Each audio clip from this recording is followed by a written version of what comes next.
Welcome to my office. I used to work in places like this as a mountain bike guide, leading clients from all over the world through Scotland's epic landscapes and amazing trails. It was a dream job, if I'm honest.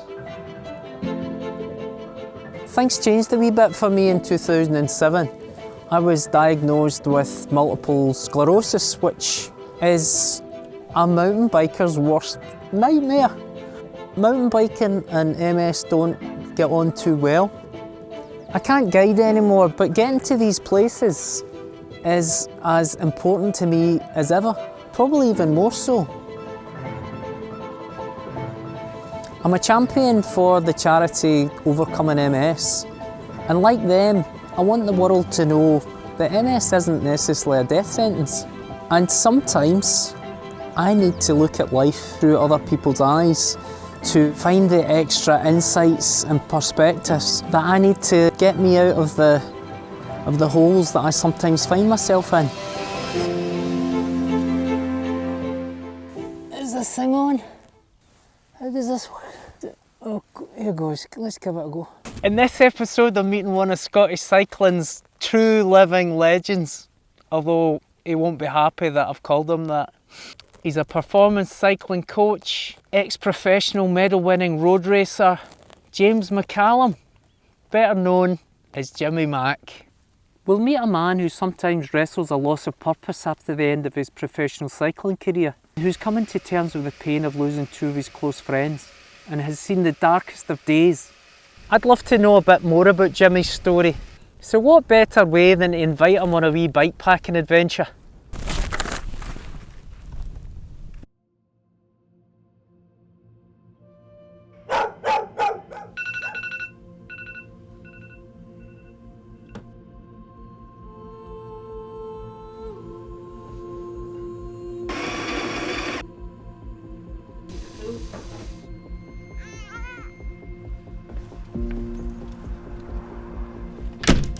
I know where James's head is at from the morning he wakes up.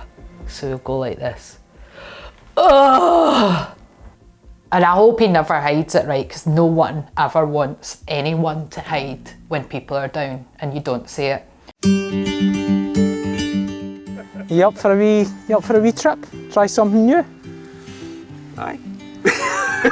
I don't know. I've literally, Andy, How's my only experience of bivvying, right, is Instagram and watching stuff on YouTube. But first, those top bits, them, so they're going through the saddle rails. oh man, You've got it, you've done it. it's not, the problem is that's stuck.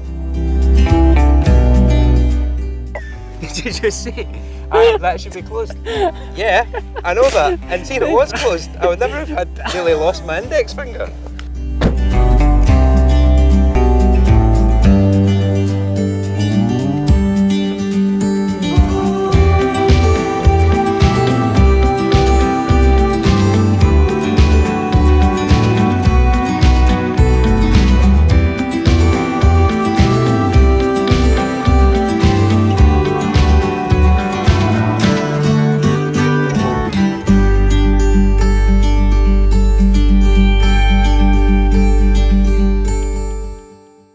Came down to me realising that there was something no right. I'm just feeling really sad and I'm crying randomly, and I'm even to a point where we were on holiday a couple of years ago and there was a glass balcony at the top of like quite a few floors up, and I was standing on the balcony right on the edge of it, and I was like, I need to not stand here. I need to go back in the house because I'm kind of getting quite intrusive thoughts here right now.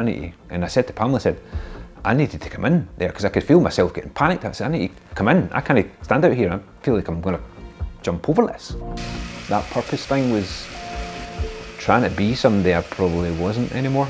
And that's really hard as well when you've went from being at a point where you're at the top percentage, whatever that is, in your country, or the big fish in the small pond. It took a long time for me after then to actually smile riding my bike. I would just go out and do it and do it and do it.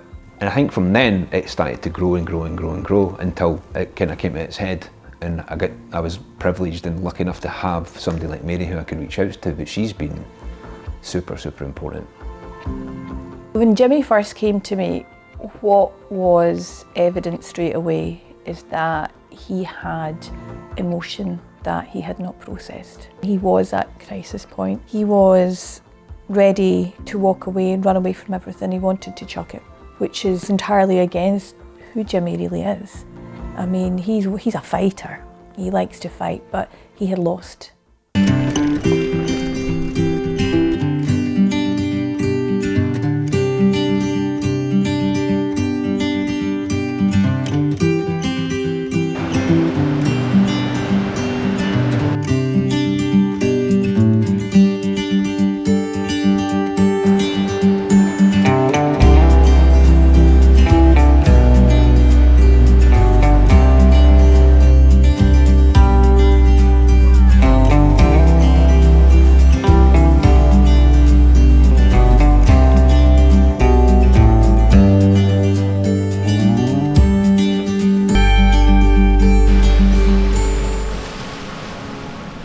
I thought I was paying for like a life coaching experience, and what it turned out to be was like life changing from like a lot of perspective. You don't realise what you've achieved until you actually take that step back, and for me that's sort of at that point where I'm like, because you've always been fighting against stuff and you've always been pushing and you're always, nothing's good enough, because your peers, the peer group you're trying to relate to is like the top percent.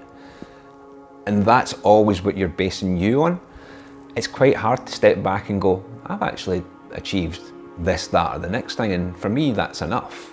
And I think now that I now ride bikes for different reasons. I ride it to be healthy, I ride it because I kind of need to for my mental health, because it is who I am. I can't not do it. It claws away at me if I don't do any exercise. But I threw myself into other aspects. I threw myself into mountain biking more, I've done more stuff off-road, and I spent way more time riding my bike off-road from like 2015 onwards. And I wish I'd done more of that when I was younger. But I get to do it now, and that's the most important part.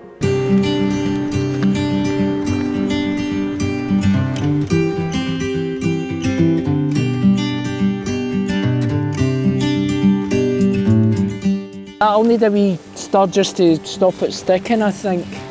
Alright, Ken, cooked food before. I've got this one, I'm cooking literally with gas here. Yeah. Oh, look at that. Wow. If I wasn't so happily married, I'd be feeling very romantic right now.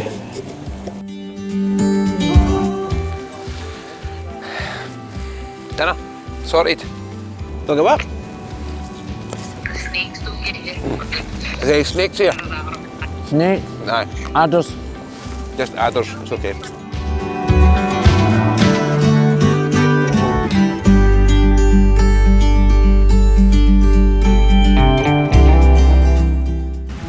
Good, my man. Thanks for joining me. It's pretty good, isn't it? You're a pretty unique individual. In a good way. Mostly. Because unique's a funny word to take as Mostly, a compliment. it's a bit like, oh, you're very interesting. Yeah. Weirdo. No. I mean it as a compliment. But is talking about mental health something that's still seen that should be hidden, especially amongst men? The reason we have such high suicide levels in men is because we don't do this. We don't talk. We think that we're going to be judged by another guy. Maybe you can talk to somebody and they'll go, come on man, just man up, that's fine. But then talk to another person, talk to another person, talk to another person until you get what you're seeking. For me, it's not necessarily I've got like an ongoing thing, it's just I'll get blindsided by things randomly, and it'll be self-doubt, a little bit of imposter syndrome.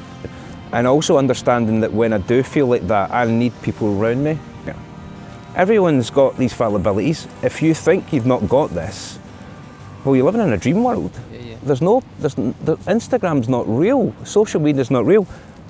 Being human's real, you know, and you can't be a human being without being emotional and being vulnerable and being what's perceived as weak. But Isn't it true of grief as well? I think that when you have got to a point where you lose something which is so precious,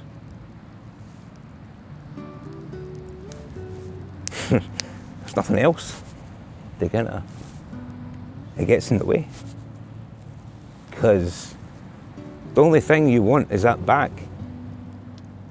And if you can't be emotional about that, then you're not perfect, you're not a human being. You can be this incredibly vulnerable, emotional person, but you can still be a badass as well. And sometimes being that emotional person and letting that out makes the badass actually even better. It levels them up to an extent. And for me, that's something that I've learned the hard way. But I think it comes down to, it's not until you've really, really lost something that you really, really care about, you truly understand what it's like to want something back and be able to share that experience that you've had with that person with the people who have a similar feeling for them. And that's when you get the magic, and that's when you're in a room with like 20 people and you can laugh and you can cry and you can talk about stories. To be able to help men, and I get emotional talking about it, but to help men step into a place where they understand it's okay to be emotional. In fact, it's more than okay, it's absolutely life-changing to own your feelings and be able to manage your feelings. Because I think what happened for Jimmy is not only to make him a better person, and in his words, he said it made him a better father, a better husband, you know, he felt a better connection to other people with his athletes. That's power. When we were recently at one of my best mates' funerals, I was in a room full of people who were like it was incredible. People from every corner of the sport. You had Olympic champions from track, you had Danny McCaskill in there, you had downhillers, you had enduro riders, you had BMXers, you had all these people in this one room, and nobody gave two hoots about what you'd achieved. It was all about stories and about friendships. And it took me that to actually realise that nobody judges me on what I've achieved in my sport. The only person that judges me is me. It was a horrible, hard, crappy day, but it made me realise there's more to me as a person in a bike rather than the person with jerseys or medals or whatever.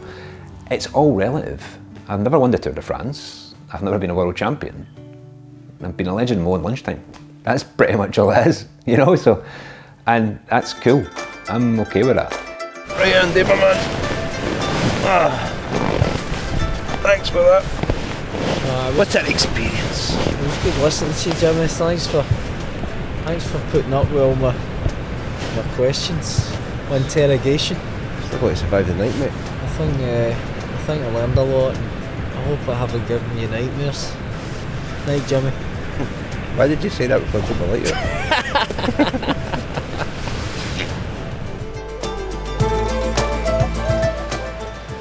It's been an important few days connecting with Jimmy.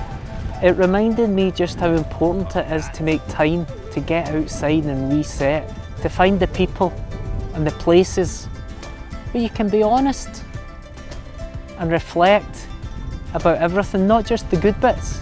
The more we lean into life's challenges, the more precious the rewards. In Jimmy's coaching life, building better humans is his mantra. And from what I can see, Jimmy's building a better version of himself each and every day.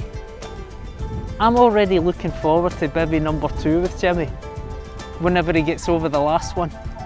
Just give me a call, Jimmy, whenever you're ready, and I promise I'll look out for the snakes. That's a wrap.